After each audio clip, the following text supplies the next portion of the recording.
Hello students, तो कैसे हैं आप। तो आप लोगों के लिए एक मैं नया क्वेश्चन लेके आया हूं। तो क्वेश्चन है आपका जो स्क्रीन पे आपको दिखाई दे रहा होगा। क्वेश्चन है हमारा कि एक नंबर हमें दिया हुआ है 6 की पावर n, है ना। एक नंबर दिया है और उसकी पावर में n दिया है और n की क्या वैल्यू हम रखें कि हमें ये जो 6 की पावर को सॉल्व जब करेंगे तो हमें 0 मिले। समझ में आ रहा होगा। जैसे क्वेश्चन आपका है 6 टू द पावर n, है ना। तो ये n की क्या वैल्यू रखे कि हमें क्या मिलना चाहिए, 0 मिलना चाहिए यूनिट प्लेस पे। समझ में आ रहा है ना। जैसे मान लो कि मैंने 6 की पावर 2 रखा तो कितना मिलेगा मुझे, ये 36 मिलेगा। तो यहाँ पे 6 आया। तो ऐसा कैसा n, ऐसा कोई नंबर है क्या कि जिसको रखने पर ये यूनिट प्लेस पर मुझे 0 मिले। क्वेश्चन ये है हमारा। समझ में आया होगा आपको। तो स्टूडेंट्स क्वेश्चन हमारा आपको समझ में आया था। तो देखो अब मैं 6 टू द पावर n को ऐसा ब्रेक कर सकता हूँ वी नो डेट कि अगर सिर्फ 6 रहता, सपोज कि यहाँ पर सिर्फ 6 रहता, वी नो डेट हम जानते हैं अगर 6 रहता तो मैं 6 टू 2 मल्टीप्लाई 3 लिख सकता हूँ, बिल्कुल लिख सकता हूँ। अब यहाँ पे है 6 टू दी पावर n, तो इन दोनों की भी पावर n करना पड़ेगी, ठीक है। तो यहाँ पे 6 टू दी पावर n को मैं ऐसा ब्रेक करके लिख सकता हूँ। तो बच्चों देखो अब यहाँ पे आपको समझ में आ रहा होगा कि किसी भी नंबर्स के लास्ट में 0 लाना है तो मल्टीप्लाई में 2 होना चाहिए और 5 होना चाहिए, दोनों मल्टीपल में होने चाहिए। उसके जो फैक्टर करेंगे, प्राइम फैक्टर करेंगे, उसमें 2 और 5 दोनों अवेलेबल होने चाहिए। अगर दोनों में से एक भी नहीं है तो आपका वो 0 पर एंड नहीं होगा। समझ में आया। तो इसको हमने ब्रेक किया तो यहाँ पे हमने देख लिया कि 5 यहाँ पर नहीं है, तो यही हमने लिखा since there is no 5 in the prime factorization of, तो then 6 to the power can not end with digit 0 as per the fundamental theorem of arithmetic. समझ में आया होगा कि यहाँ पे ये 6 टू द पावर n कभी भी 0 पे एंड नहीं होगा, बिकॉज क्योंकि यहाँ पे 5 का जो प्राइम फैक्टर है वो अवेलेबल नहीं है, या फिर there is no 5 in the prime factorization of 6 to the power n। तो इस वजह से यह 0 पे एंड नहीं होगा। और हमें यही इस पे सिर्फ टेस्ट करना था या वेरीफाई करना था कि 6 टू द पावर n है जो, तो वहाँ n के लिए कोई ऐसा नंबर है n की प्लेस पर रखने पर कि हमें पूरा नंबर हमें 0 मिले। मतलब जो भी 6 की पावर पे हम n रखेंगे और n रखने के बाद में हम उसको सॉल्व करेंगे तो हमें यूनिट प्लेस पर 0 मिले। ऐसा कोई n है क्या जो n की वैल्यू रखने पर, तो ऐसा नहीं है। समझ में आया होगा आपको। नेक्स्ट क्वेश्चन पे चलते हैं। तो स्टूडेंट्स जो हमारा नेक्स्ट क्वेश्चन है आपका जो स्क्रीन पे भी दिखाई दे रहा है आपको, मैं रीड भी करके दिखा देता हूँ। Explain why 7 multiply 11 multiply 13 plus 13 and 6 multiply and 7 multiply 6 plus 5 4 multiply 3 multiply 2 multiply 1 plus 5 are composite numbers. दो नंबर्स हमें दिए हैं, काफ़ी बड़े नंबर दिए हैं, प्लस माइनस के साथ में अलग अलग टर्म टुकड़ों में बटा हुआ है, डिवाइड है नंबर, है ना, अलग अलग टुकड़ों में है। तो हमें ये एक्सप्लेन करना है कि why they are composite number. समझ में आया। तो क्या क्वेश्चन है हमारा, जो फर्स्ट है 7 मल्टीप्लाई 7 मल्टीप्लाई 11 मल्टीप्लाई 13 प्लस 13। अब मैं इसको, ये नंबर हमें दिया था तो इसको मैं ऐसा भी लिख सकता हूँ। देखो 13 यहाँ पे भी है, 13 यहाँ पे भी है, तो 13 को मैंने कॉमन ले लिया। ध्यान से समझना। तो यहाँ से कितना बचेगा, 7 मल्टीप्लाई 11 प्लस 1। उसके बाद में 13 यहाँ पे मल्टीप्लाई का साइन आ जाएगा, ठीक है। चाहो तो ब्रैकेट में ये भी रहने दो। मल्टीप्लाई 11 7 जा 77 प्लस 1, 77 प्लस 1, ये कितना हो जाएगा 13 मल्टीप्लाई, ये दोनों को ऐड करेंगे 78। क्लियर। अब यहाँ पे 78 के फैक्टर कर सकते हैं 2 मल्टीप्लाई। क्लियर है।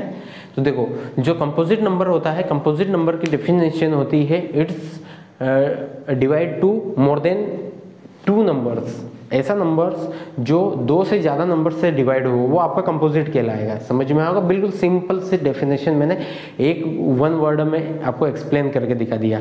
If any numbers divide more than 2 numbers, मतलब एक कोई सा नंबर लिया और वो अगर 2 से ज़्यादा नंबर से डिवाइड हो रहा है तो वो आपका कंपोजिट नंबर होगा।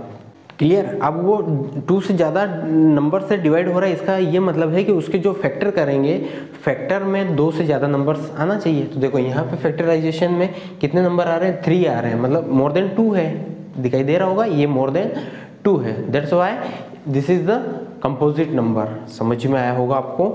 तो स्टूडेंट्स ये यहाँ तक मैंने फैक्टर किए हैं। अब मुझे इसके फैक्टर ऐसे करने हैं, प्राइम फैक्टर करना है।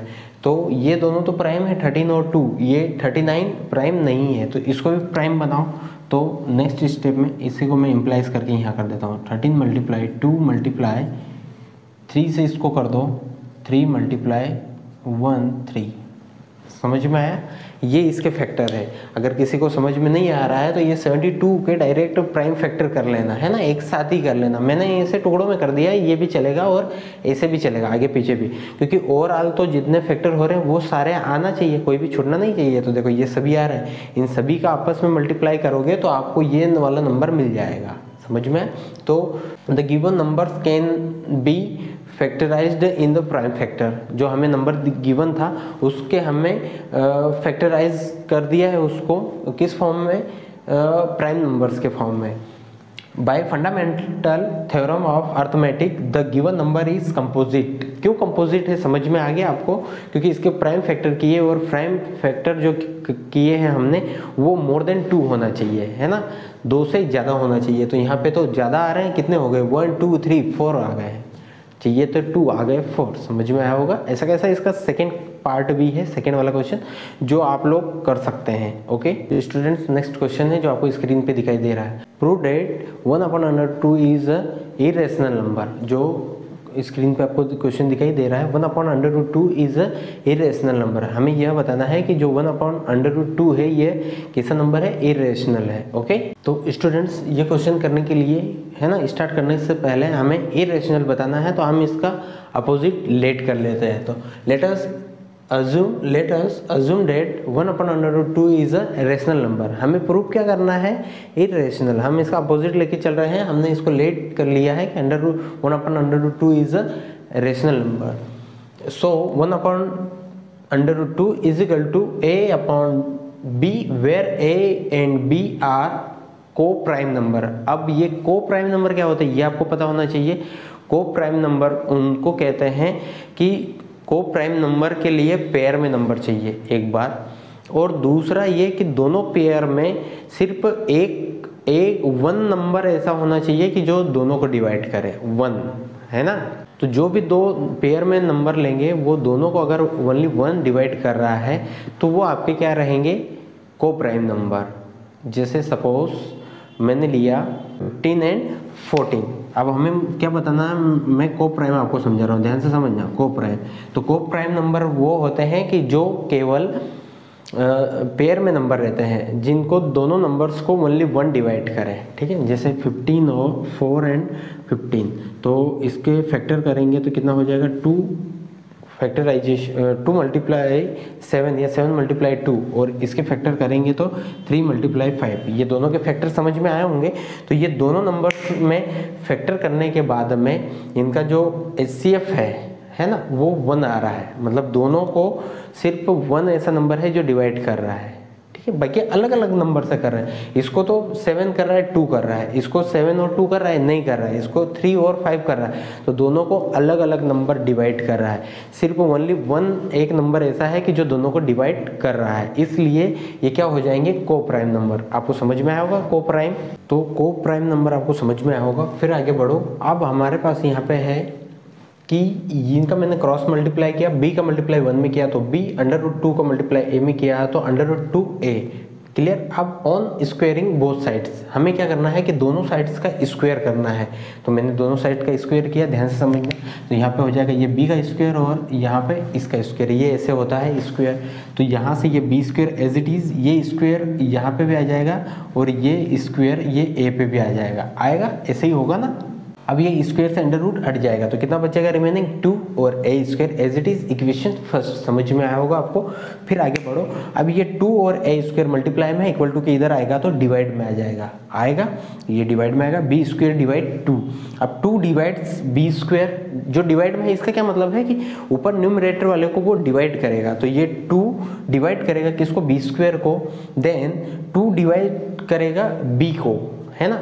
अगर 2 b स्क्वायर को डिवाइड कर रहा है तो b स्क्वायर को लिख सकते हैं b मल्टीप्लाई b, तो 2 सिंगल b को भी करेगा तो 2 डिवाइड्स b। समझ में आया होगा आपको।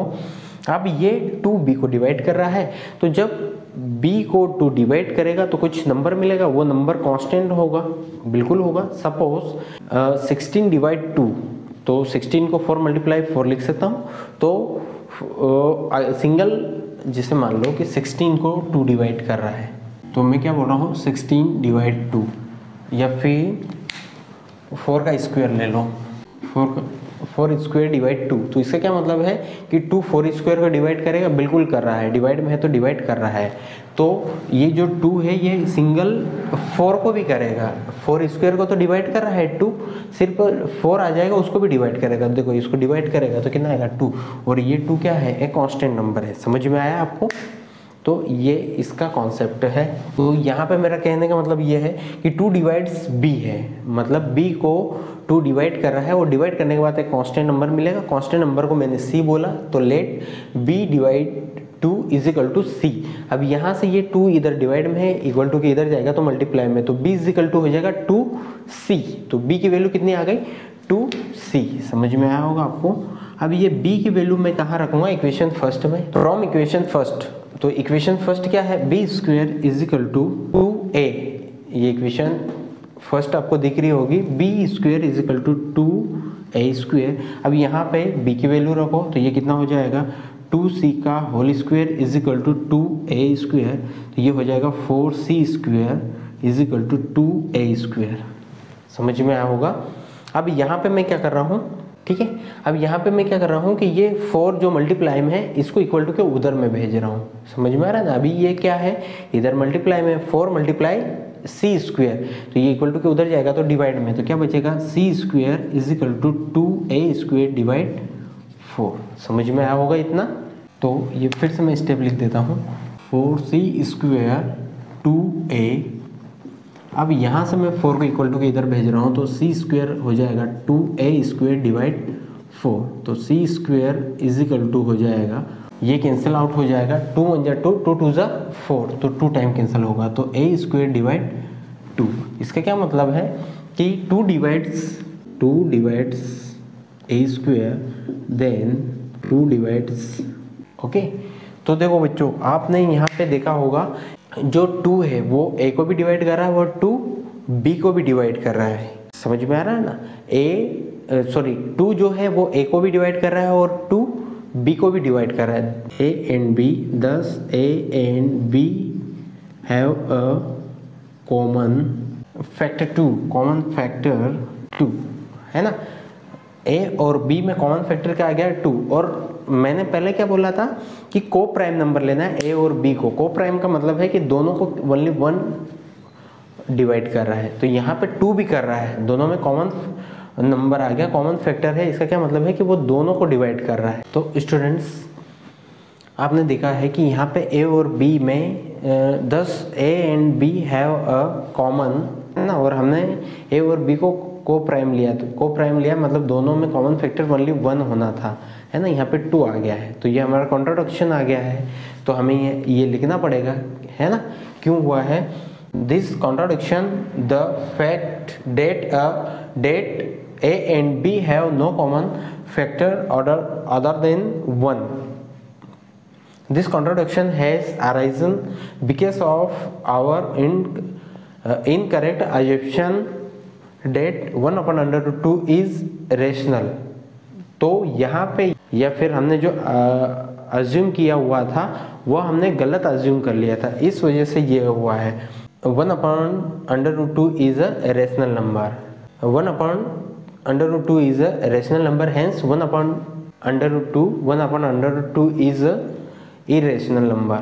ठीक है, यहाँ पे 1/2 कैसा होगा, इरेशनल नंबर होगा। समझ में आया होगा ये क्वेश्चन भी आपको यहाँ पे, ठीक है। ऐसे ही और भी क्वेश्चंस के लिए मेरे यूट्यूब चैनल अश्विन सर की क्लास को सब्सक्राइब कीजिए, लाइक कीजिए और शेयर कीजिए।